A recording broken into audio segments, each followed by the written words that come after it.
हम अपनी शादी के बेहतरीन पहलुओं के साथ साथ जिंदगी के दूसरे बहुत सारे पहलुओं से भी फायदा उठा सकें। इसलिए चलिए अब समझते हैं कि कुंडली D1 चार्ट का 7वां भाव का स्वामी जब नवांश D9 चार्ट में अलग अलग राशियों में बैठता है तो वो हमारे लिए अलग अलग संभावनाओं, अलग अलग प्रोबेबिलिटीज और अलग अलग नतीजों के बारे में बेसिक जानकारी कैसे देता है।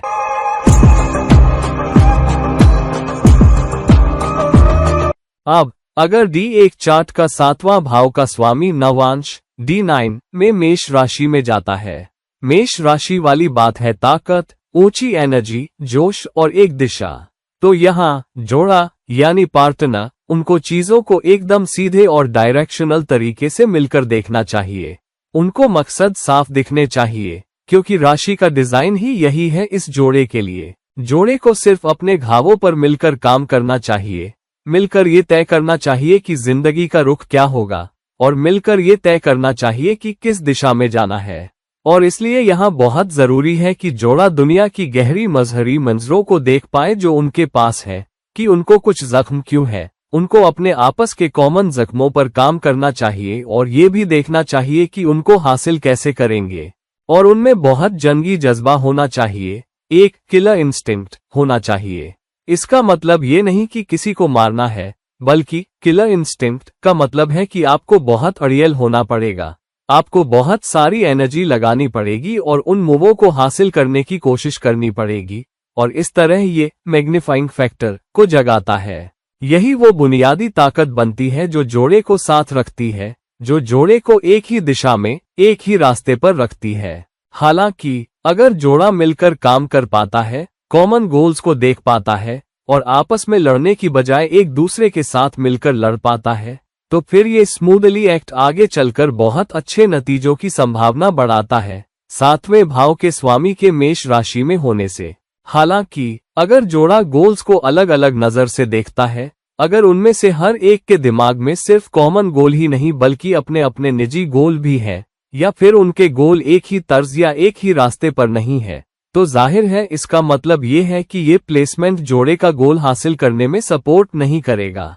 दूसरा, क्योंकि इसमें लड़ाकू जज्बा बहुत है, कई बार इन टेंडेंसीज के कारण अगर अच्छी मटीरियलिस्टिक गोल्स हासिल नहीं हो पाती तो ये डायनेमिज्म शादी में ला सकता है, जिसका मतलब ये भी हो सकता है कि जोड़ा आपस में ही लड़ने लगे, बजाय इसके कि वो किसी बाहरी ताकत के खिलाफ या अपने गोल्स की राह की रुकावटों के खिलाफ मिलकर लड़े। तो हाँ, ये जरूरी है कि वो जोड़ा मिलकर अपने फर्कों को सुलझाए, चुनौतियों पर काम करे, उन्हें आयरन आउट करे, और हम उम्मीद करते हैं कि वो आपस के सारे जख्मों पर काम करें और फिर उन जख्मों के नतीजे और उनकी मंजर पेशी को हासिल करने की कोशिश करें। दूसरा, ये मेष की एनर्जी प्रॉब्लम सॉल्विंग वाली भी है।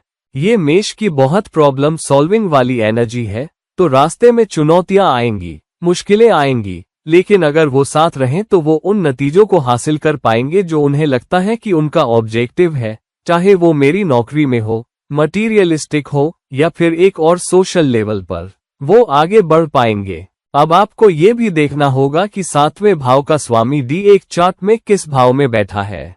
मिसाल के तौर पर अगर 7वां भाव का स्वामी D1 चार्ट में तुला राशि में बैठा है, तो इसका मतलब है कि शख्स या फिर वो जोड़ा या हर एक शख्स जब वो रिश्ते पर काम करेंगे तो तुला राशि की एनर्जीज को उसकी असली कम्युनिटी वाली फितरत में ला और दिखा पाएंगे।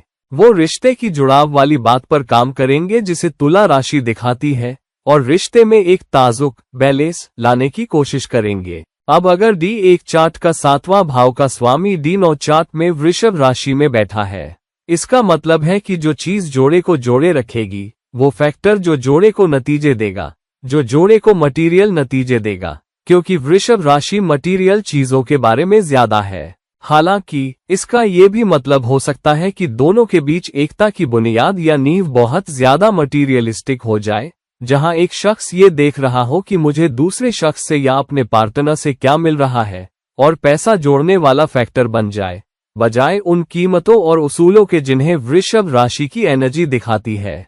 तो जोड़े को या हर एक शख्स को, खास तौर पर उस शख्स को जिसका D1 चार्ट का 7वां भाव का स्वामी D9 चार्ट में वृषभ राशि में है, उसे ये करना होगा कि उसे मटीरियलिस्टिक नतीजों से आगे देखना होगा। वरना क्या होता है अगर आप पैसे के नजरिए से देखते हैं कि मैंने शख्स को कितना पैसा दिया, क्या मुझे दूसरे शख्स से कोई मटीरियलिस्टिक नतीजा मिला और मैंने कितनी मदद की, क्या मुझे दूसरे शख्स से कोई इंटीमेसी, मोहब्बत कम कॉन्जुगल टाइप की चीज नहीं मिल रही, क्या मैं कॉन्जुगल लेवल पर, वर्जिनिटी लेवल पर खुश और संतुष्ट हूँ, और क्या वो शख्स मेरे दर्जे में मेरे बराबर है, क्या वो शख्स मेरी उम्र में मेरे बराबर है। मटीरियल लेवल पर कई सारी चीजें, अगर आप उन्हीं को देख रहे हैं तो आप उन उसूलों और कीमतों को मिस कर रहे हैं जिन्हें वृषभ राशि की एनर्जी पेश करेगी। तो शुक्र ने आपको ये प्रोबेबिलिटी दी है कि सबसे बड़ी मटीरियल कामयाबी आपको तब मिलेगी जब जोड़ा या दोनों पार्टनर एक ही नजरिए से, एक ही उसूल और कीमत, फैमिली ओरिएंटेशन के साथ सही मौसम देखें, और जब आप मोहब्बत कंपैटिबिलिटी के नर्म पहलुओं को देखें और मटीरियलिस्टिक पहलू को ज्यादा न देखें। जब हमें प्रैक्टिकलिटी लानी हो तो हमें लॉजिक भी देखना पड़ सकता है, लेकिन लॉजिक हमारे उसूलों पर आधारित होना चाहिए। और जब हम देख रहे हैं, क्या हम जिंदगी को साथ देख सकते हैं, क्या और साथ है, क्या और कमिटमेंट है, क्या रिश्ते में और कोशिश है, बजाय इसके कि दो प्रैक्टिकल एंटिटीज को देखें। मटीरियलिज्म जैसे पैसा, अपने स्टेटस को देखना, अपने सोशल स्टेटस को देखना कि आपका क्या डिजिग्नेशन है, आपके पास कितना पैसा है, आप किस मुल्क में रहते हैं। अगर आप ये सारी चीजें इक्वेशन में ले आते हैं तो फिर रिश्ता खुद, जब राशि आपको रिश्ता दिखाने की इजाजत नहीं देती, या फिर रिश्ता मटीरियलिस्टिक नतीजों की बुनियाद पर नहीं टिक पाता। दूसरी तरफ अगर जोड़ा मोहब्बत, हार्मनी, कमिटमेंट, कीमतों और उसूलों की एनर्जी एक कॉमन थीम पर ले आता है तो फिर राशि आपको बहुत सारा पैसा भी देगी, बहुत सारे मटीरियलिस्टिक नतीजे भी देगी। तो आपको वृषभ राशि में प्लेसमेंट को राशि द्वारा दिए जाने वाले एक बहुत मटीरियलिस्टिक नतीजे के तौर पर देखना होगा, लेकिन आपको मटीरियलिस्टिक नतीजों को एक कॉमन फैक्टर के तौर पर नहीं लाना चाहिए, बल्कि उन कीमतों, उसूल, फैमिली ओरिएंटेशन और एक दूसरे को पालने पोसने को लाना चाहिए, जो कि एक वृषभ राशि एनर्जी प्रेजेंस है। अब देखिए D1 चार्ट में 7वां भाव का स्वामी किस राशि में बैठा है। मिसाल के तौर पर मान लीजिए वो धनु राशि में बैठा है, तो फिर D1 चार्ट में वृषभ राशि के मायने और कीमत को दिखाइए और उसके मुताबिक प्लेस कीजिए। हाँ, इसमें बहुत सीखने को मिल सकता है, बहुत एक्सपीरियंशियल लर्निंग मिल सकती है, हमारे द्वारा साथ लाई गई कॉमन वैल्यूज भी बहुत मिल सकती हैं, जैसे कि सीखना क्या है, जैसे कि हम अब जिंदगी के ऊंचे मंजर को कैसे देख रहे हैं, जहां जाना चाहती है, शादी क्या मजा वाला एलिमेंट लाती है, लेकिन ये भी कि सूरज आपसे क्या सीखना चाहता है जब आप एक एनर्जी के तौर पर साथ आते हैं। अगर 7वां भाव का स्वामी D9 चार्ट में मिथुन राशि में बैठा है तो यहाँ रिश्ते की बुनियाद, रिश्ते की फाउंडेशनल एनर्जी कम्युनिकेशन है, और सिर्फ कॉमन कम्युनिकेशन या रेगुलर एक दूसरे से बात कर पाना ही नहीं, बल्कि एक ही जबान बोल पाना भी है। तो जब मैं एक ही जबान की बात कर रहा हूँ, मेरा मतलब ये नहीं कि कोई रशियन बोल रहा है, कोई पुर्तगाली बोल रहा है, कोई हिंदी बोल रहा है, मेरा मतलब ये नहीं है।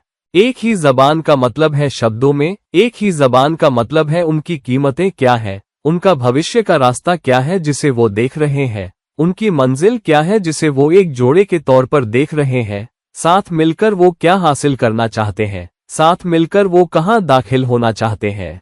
तो जब वो एक ही जबान बोल रहे होंगे तो वो रिश्ते को बहुत मजबूत बना पाएंगे। रिश्ते की फाउंडेशनल जबान मजबूत कम्युनिकेशन होगी और कम्युनिकेशन के टूटने की नहीं। दूसरा, मिथुन राशि का मतलब जुड़वा एनर्जीज का आना भी है, तो ये दो लोगों के बीच एक ताजुक बैलेंस होना चाहिए जो पूरी तरह हार्मनी में हो, पूरी तरह सिंक्रोनिसिटी में हो, तब राशि आपको बहुत अच्छे नतीजे भी देगी। हालांकि मिथुन राशि तीसरे घर की एनर्जीज भी दिखाती है, जिसका मतलब है कि जोड़े में से हर एक को बहुत मेहनत करनी पड़ेगी, तभी रिश्ता बहुत मजबूत होगा। तो शुरुआत में रिश्ते में कुछ उतार चढ़ाव आ सकते हैं, कुछ गलतफहमी, मिथुन राशि की एनर्जी से कुछ शक भी पैदा हो सकते हैं। हालांकि जब आप एक दूसरे के बारे में बहुत यकीनन हो जाते हैं, जब आप एक दूसरे से बिल्कुल बंध जाते हैं, याद रखिए कोई भी गलतफहमी, मिसअंडरस्टैंडिंग, एक दूसरे के बारे में कोई भी शक, कम्युनिकेट करिए, बॉन्डर को शॉर्ट रखिए और आप बहुत करीब आ जाएंगे। साथ ही ये भी देखना होगा कि जब कम्युनिकेशन है जो रिश्ते के लिए बेहतर बुनियाद है, जो चीजों को जोड़ने वाला है, और दूसरी चीज है मेहनत। इसका ये भी मतलब है कि जब आप बाहरी दुनिया से बात कर रहे हो तो आपको एक एंटिटी के तौर पर देखा जाना चाहिए और आपको ऐसे लोगों के तौर पर नहीं देखा जाना चाहिए जो अलग अलग तरीकों और अलग अलग तर्ज से बात कर रहे हो, तो आप जिंदगी को अलग नजर से देख रहे हैं। दूसरा, आपको सही होना पड़ सकता है। कोई एक दूसरे की अपील के लिए तस्वीर का इंतजार करना चाहता है बजाय इसके।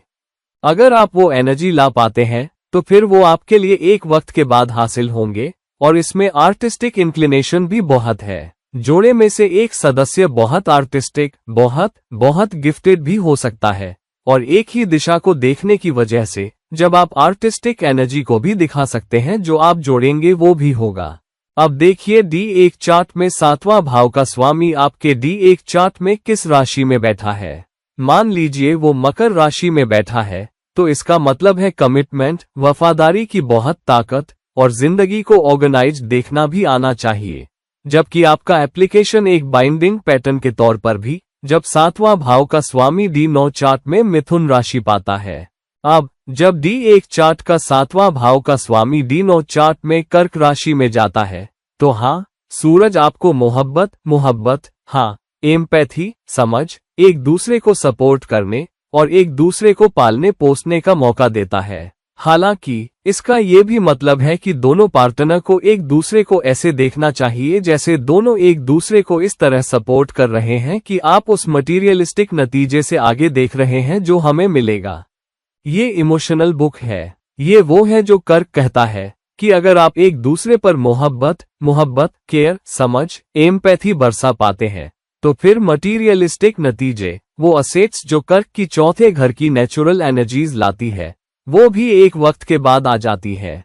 लेकिन कर्क राशि की एनर्जीज की वजह से इसका ये भी मतलब है कि रिश्ते में बहुत इमोशनलिटी आती है, और कभी कभी इमोशनल फैक्टर एक मजबूत जोड़ने वाला फैक्टर बन सकता है। हालांकि अगर इमोशनलिटी है और अगर दोनों जोड़ा एक दूसरे को इमोशनली भी सपोर्ट नहीं कर पाते, तो फिर आपके रिश्ते में चुनौती आएगी। और इसलिए जोड़े को हार्मनी, अमन, सुकून, एक दूसरे को सपोर्ट करना, एक दूसरे को पालना पोसना देखना चाहिए।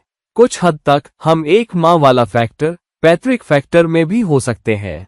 कभी कभी ऐसा भी हो सकता है कि पुलिस इश्यू में भी चुनौतियां आएं, क्योंकि जबकि जोड़ा दूसरे पार्टनर को एक पिता की तरह देख सकता है, मिसाल के तौर पर उसका बॉयफ्रेंड या पति जो उसके बाप की तस्वीर दिखा सकता है, या वो बाप को देखती है, वजन या पति जो पति के लिए एक चुनौती बन सकता है। दूसरी तरफ पति या बॉयफ्रेंड पत्नी को देख सकता है और उसकी तुलना अपनी माँ से कर सकता है। वो माँ का मोहब्बत जो वो चाहता है, वो केयरिंग और पोषण वाली एक्सप्रेशन जो वो चाहता है। तो हाँ, उन्हें इस बात का ख्याल रखने की जरूरत है कि वो एक दूसरे पर पैतृक या मातृक नजरिए से ज्यादा निर्भर न हो, बल्कि वो ये देखें कि वो एक दूसरे को और सिक्योरिटी और अमन और केयरिंग और माहौल के साथ कैसे सपोर्ट कर सकते हैं बजाय एनर्जी ईयर्स के।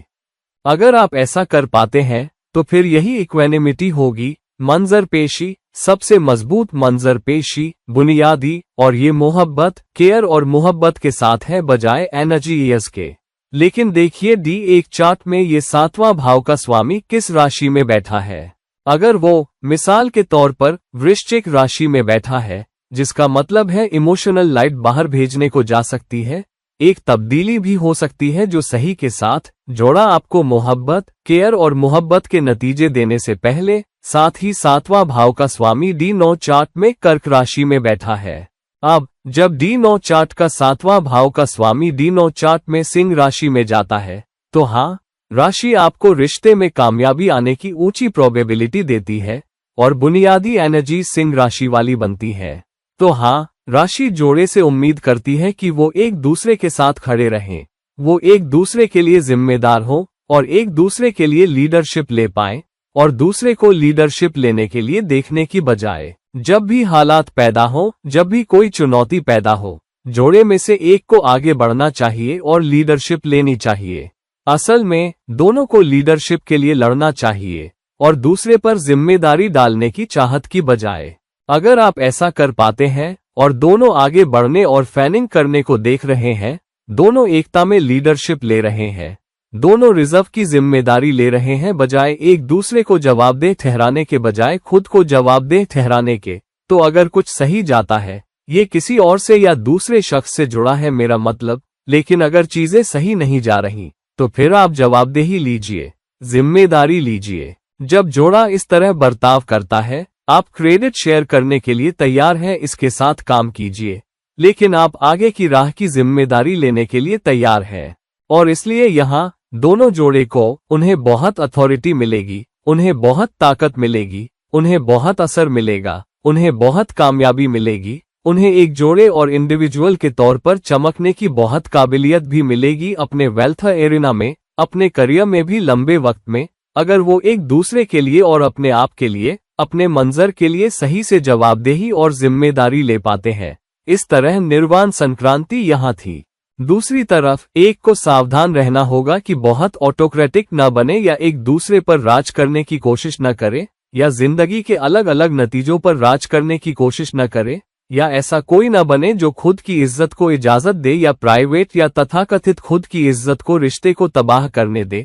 7वें भाव के स्वामी के D9 चार्ट में सिंह राशि में जाने के गहरे मंजर को तबाह करने दे, जो रिश्ते को भी बिगाड़ देगा, जो रिश्ते की बुनियाद को भी चौकोर कर देगा।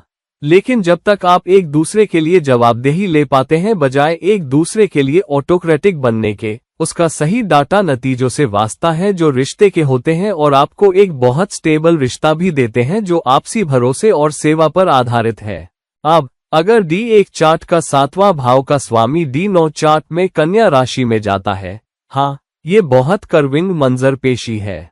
कन्या राशि का मतलब सेवा भी है, कन्या राशि भी। कन्या राशि नेचुरल कैलकुलेटिविटी में इसका मतलब ये भी है कि एक रेयर भाव इफेक्ट भी है, जिसका मतलब है शख्स या जोड़े को एक दूसरे की सेवा करनी पड़ेगी, खास तौर पर उस शख्स को जिसका 7वां भाव का स्वामी D9 चार्ट में कन्या राशि में है, जिसका मतलब है आप भी किसी तरह अपने पति या अपने पार्टनर या अपनी बीवी के प्रति एक कर्मिक कर्ज लिए हुए हैं, जो भी होना चाहिए, और इसके आधार पर आपको पहले सेवा करनी चाहिए, फिर बांझ होने के लिए बजाय इसके कि देखें ठीक है मैं देखूंगा कि शख्स मेरे लिए क्या करता है, फिर मैं बदले में दूंगा, अगर मुझे काफी नहीं मिल रहा तो मैं वापस नहीं दूंगा।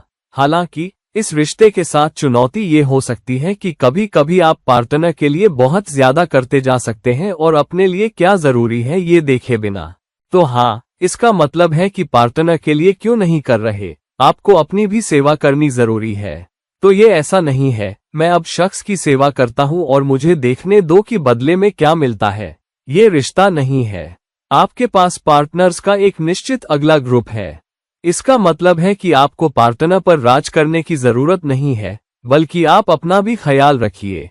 वरना क्योंकि कन्या राशि की एनर्जी छठे घर की एनर्जीज भी दिखाती है, तो फिर आप रिश्ते को बिगाड़ सकते हैं बाहरी प्रतिस्पर्धा को रिश्ते में दाखिल होने देकर, जिसका मतलब ये नहीं कि वफादारी या बाहर के टैलेंट, ये इसका गहरा मंजर नहीं है। इसका मतलब है आप रिश्ते की बीमारी या रिश्ते को बीमार होने दे देंगे क्योंकि ऑन साइट इश्यूज, मुश्किलें, छिपने की जगहों, रुकावटों को इजाजत देने के कारण, क्योंकि सभी मामलों में। तो अगर आपकी दुनिया पूरी नहीं हो रही तो जाहिर है, और हम सोचेंगे हम घर की सेवा करेंगे या नहीं, क्या हम देखेंगे, हम सोचेंगे कि ठीक है मुझे रिश्ते से वो नहीं मिल रहा जो मैं चाहता हूँ, पार्टनर के साथ जो मेरी सेवा नहीं कर रहा, हालांकि मैं अपने करियर में अच्छा नहीं कर रहा, मैं किसी के साथ भी नहीं हूँ, लेकिन मेरी जिंदगी में कर सकता हूँ। तो हाँ, ये इस पर निर्भर करता है। तो इसका मतलब क्या है, आप न सिर्फ पार्टनर का ख्याल रखेंगे या पार्टनर की सेवा करेंगे, नवीनीकरण सेट। दूसरी चीज, इसका ये भी मतलब है कि एक जोड़े के तौर बाहरी एक को देखे बिना बाहरी प्रतिस्पर्धा को एक रुकावट के तौर पर देखना और मिलकर रुकावटों पर काबू पाने की कोशिश करना। आप कामयाबी हासिल नहीं कर पाएंगे अगर जब आप दूसरे शख्स से मिलते हैं कि वो चीजें अपने दम पर करें या रुकावटों पर अपने दम पर काबू पाएं, एक दूसरे को सपोर्ट किए बिना, एक दूसरे के साथ खड़े हुए बिना, एक दूसरे को प्रोत्साहित किए बिना। कामयाबी, लंबी अवधि की कामयाबी दोनों के करियर में, दोनों के उन शब्दों में जो एक सेट में पूरे नहीं हुए थे। कितना? अब देखिए ये D1 चार्ट में किस राशि में जा रहा है। तो अगर यह मीन राशि में जा रहा है तो फिर हम रिलेट करने जा रहे हैं प्लेसमेंट D9 चार्ट में कन्या राशि प्लेसमेंट के साथ मीन राशि जिसका मतलब है मर्दों को भी जिंदगी, हीरो, ऑप्टिमिज्म को देखना होगा और बहुत मेहनत, एनर्जी देने की नहीं। इससे पहले कि आप 7वें भाव के स्वामी के कन्या राशि में होने के आखिरी नतीजे पैदा करें, चाहे वह D9 चार्ट हो। अब जब D1 चार्ट का 7वां भाव का स्वामी D9 चार्ट में तुला राशि में जाता है, इसका क्या मतलब है? तुला राशि एनर्जीज, ताजुक, बैलेंस दिखाती है। ये बहुत मोहब्बत, कमिटमेंट, वफादारी भी दिखाती है और साथ ही एक दूसरे को लोगों, पार्टनर्स के तौर पर देखना। हालांकि ये भी एक मायना है, हालांकि ये भी एक सवाल है जहां राशि कहती है कि जब तक आप ऐसा कोई नहीं है जो रिश्ते में ताजुक, बैलेंस रख पाता है, आप और ड्राइवन हो पाते हैं, आप और केयरिंग दिखा पाते हैं, आप रिश्ते में पार्टनरशिप, टीम वर्क दिखा पाते हैं, आपको सबसे अच्छे नतीजे नहीं मिलेंगे। तो ये एक एनर्जी है जहां सब्जेक्ट आपको एक टीम के तौर पर, एक कॉमन टीम के तौर पर, एक एंटिटी के तौर पर साथ आकर बहुत अच्छे नतीजे हासिल करने की काबिलियत दे रहा है, एक जोड़े के तौर पर साथ मिलकर एक यूनिट को दिखाते हुए, बजाय इसके कि वो अकेले। तभी वो ऊंची मंजर पेशी, वो मोहब्बत जो कमिटमेंट है, वफादारी है, नीडलेस की स्टेबिलिटी है, अंदर आती है और हम रिश्ते के एक हाथ और बाहरी दुनिया में एक्सप्रेसली क्या है के बीच एक ताजुक, बैलेंस रख पाते हैं। अगर आप ऐसा कर पाते हैं तो फिर ये रोडेली मैं आपके लिए अच्छे नतीजे निकाल सकता हूँ, आप जानते हैं, लेकिन आपके लिए रियलिस्टिक नतीजे लंबे वक्त में यहाँ। हालांकि शख्स को और डिप्लोमेटिक होना पड़ेगा और टैक्टफुल होना पड़ेगा और थोड़ा और जुडिशियस होना पड़ेगा, बजाय इसके कि रिश्ते से बहुत एक्सट्रैक्टिंग होने की कोशिश करे, क्योंकि कई बार 7वें भाव के स्वामी के तुला राशि में जाने से ये और हो गया है कि बिना दूसरे पार्टनर से ताजुक, बैलेंस निकाले रिश्ते में ताजुक, बैलेंस रख पाना है। अगर आप ऐसा कर पाते हैं और अगर आप इसे एक जोड़े के तौर पर दिखा पाते हैं तो फिर बहुत अच्छे नतीजे आपको मिलेंगे। देखते हैं D1 चार्ट में किस राशि में बैठा है। अगर D1 चार्ट का 7वां भाव का स्वामी मिसाल के तौर पर कर्क राशि में बैठा है, तो फिर एफिशिएट एम्पैथी और समझ की एक कम ताजुक, बैलेंस बनाने में सक्षम होगी।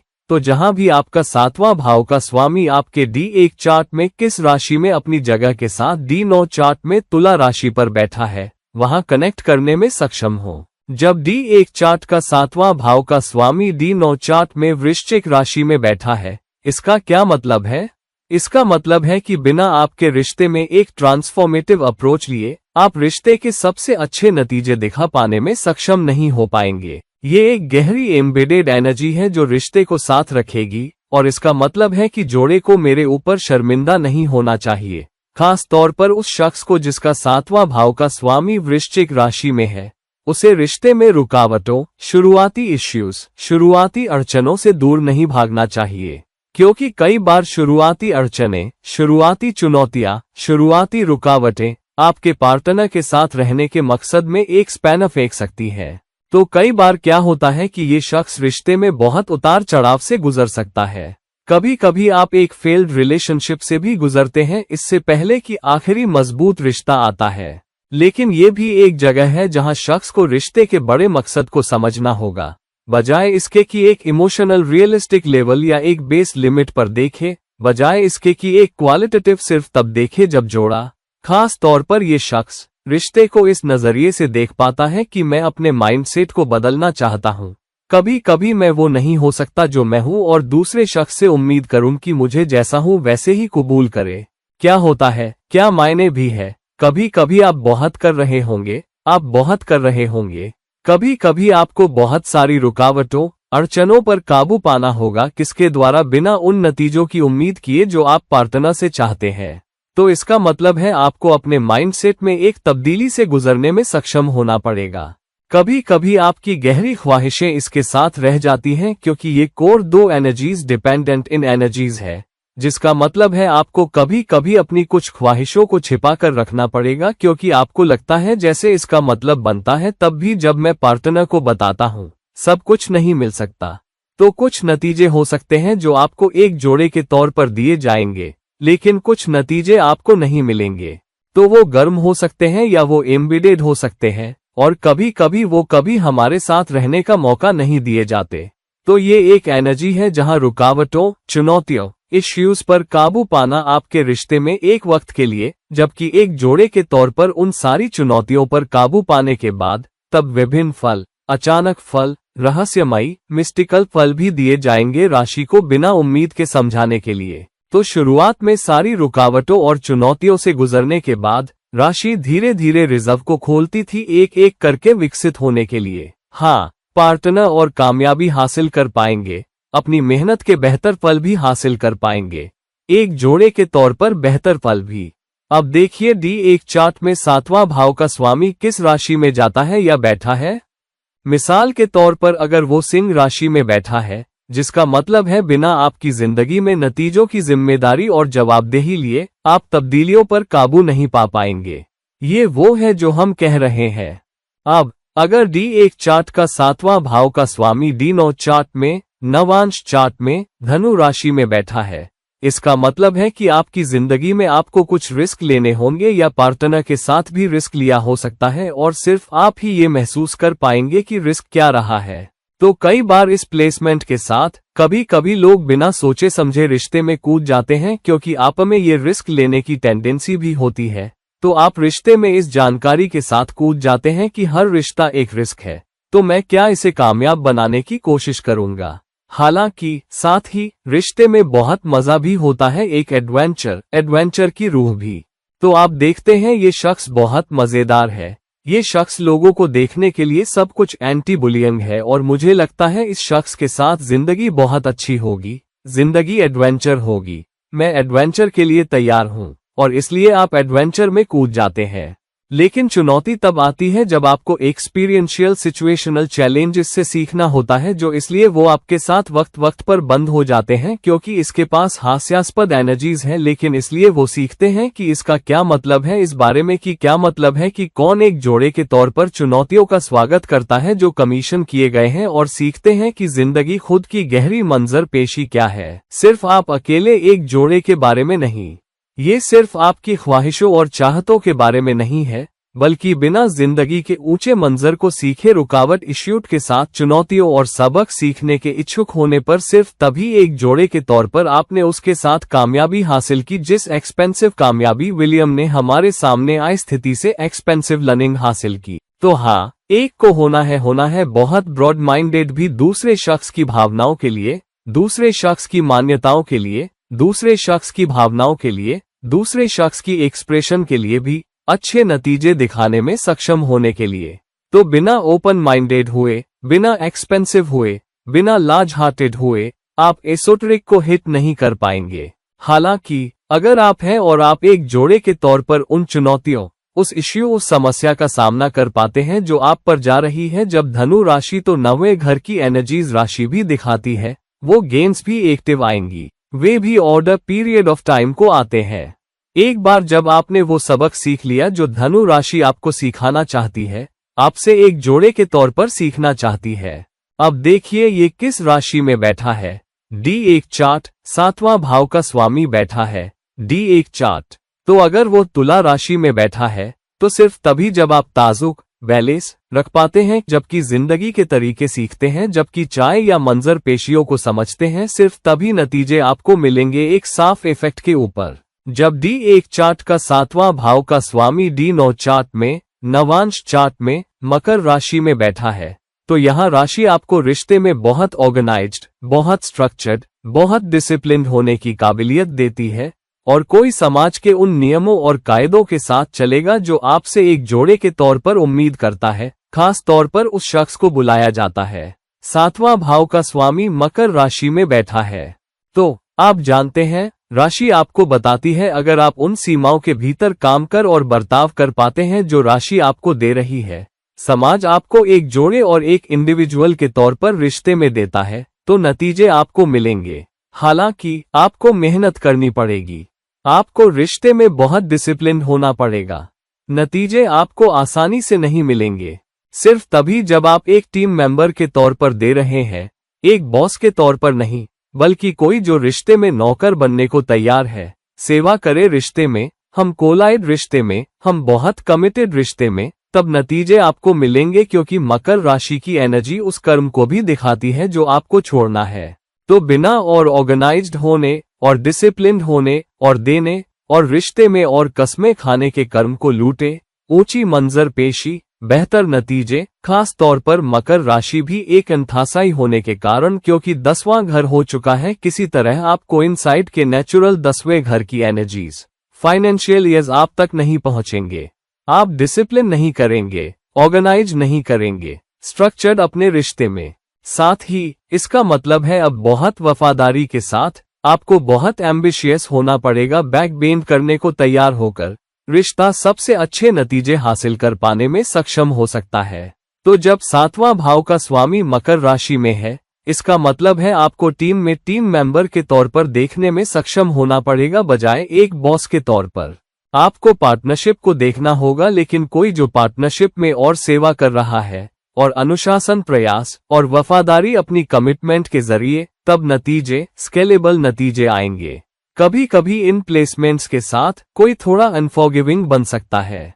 आप अपने पार्टनर के साथ थोड़े और कठोर भी हो सकते हैं, या कोई जो पार्टनर के साथ बहुत सिद्धांतवादी भी है। तो सिर्फ तभी जब आप और देने वाले हैं, आप और माफ करने वाले हैं, आप और फ्लेक्सिबल हैं पार्टनर के साथ, जबकि डिसिप्लिन्ड है, जबकि कमिटेड है, जबकि और सविंग है एक टीम मेंबर, तब राशि आपके लिए अच्छे नतीजे उगाएगी एक वक्त के बाद, और इसका करियर के लिए भी एक बहुत मजबूत मंजर पेशी है।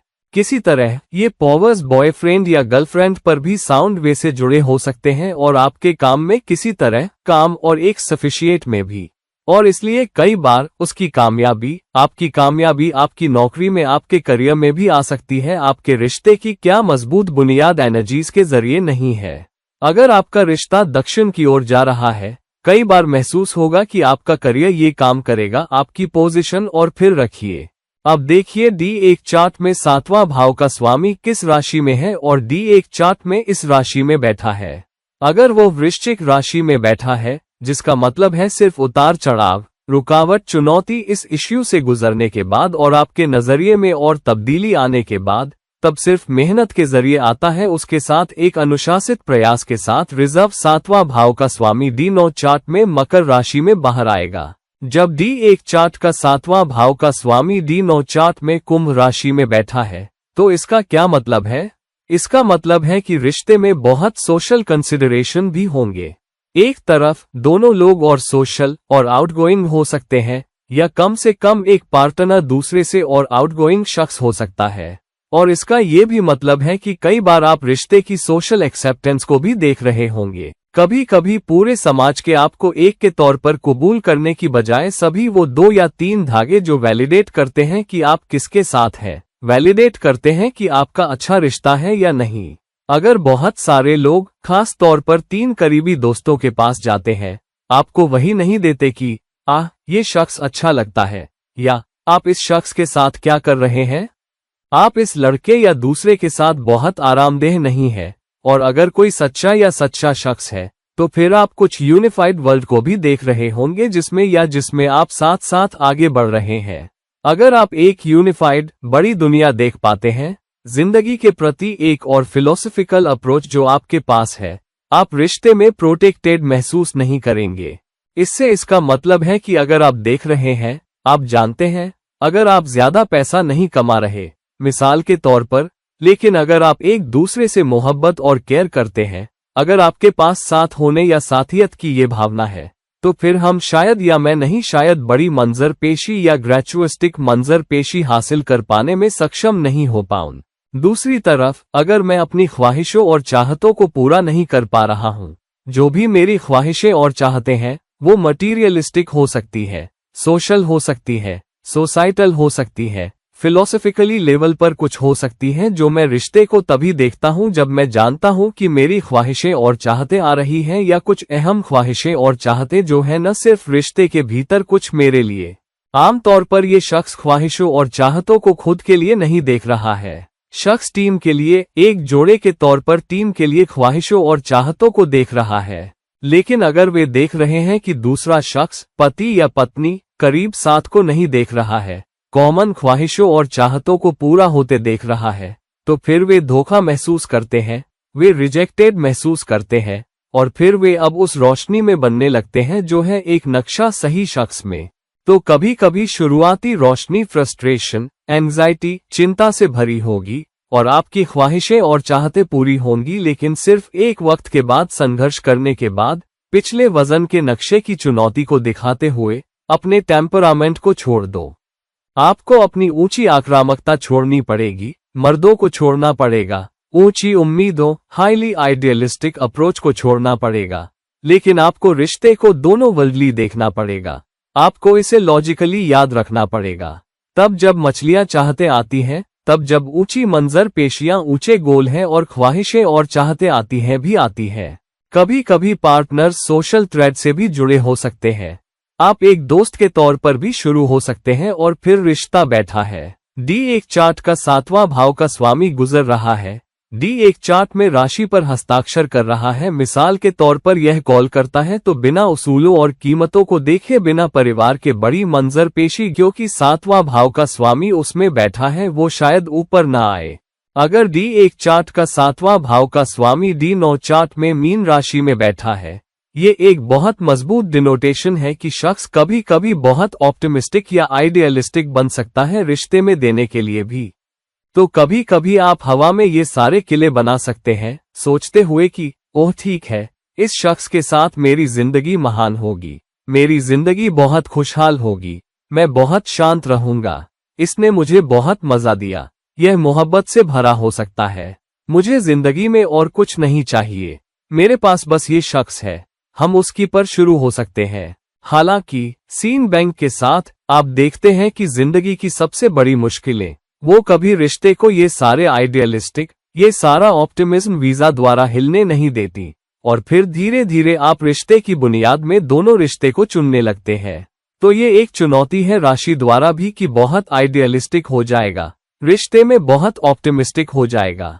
अपने लिए और ऑप्टिमिस्टिक बनिए, लेकिन बहुत आइडियलिस्टिक न बनिए कि आदर्श शादी क्या होनी चाहिए, एक आदर्श पार्टनर क्या होना चाहिए। कोशिश कीजिए और रिश्ते के प्रति और ऑप्टिमिस्टिक रॉ अप्रोच में बनिए। जब चुनौतियां हैं, तब भी जब उतार चढ़ाव है, रिश्ते में ऑप्टिमिस्टिक रहेंगे, क्योंकि हमसे और ऑप्टिमिस्टिक होने की उम्मीद की जाती है, और साथ ही और देने वाले होने, साथ ही और चैरिटेबल होने, क्योंकि ये वो है जो राशि ने उम्मीद किया। क्योंकि अगर आप ऐसा कर रहे हैं तो फिर सबसे ऊंची स्पिरिचुअल मंजर पेशी भी आएगी। राशि आपको सबसे स्पिरिचुअल लेवल पर भी रिवैम्प करेगी, बजाय सिर्फ एक मटीरियलिस्टिक लेवल पर।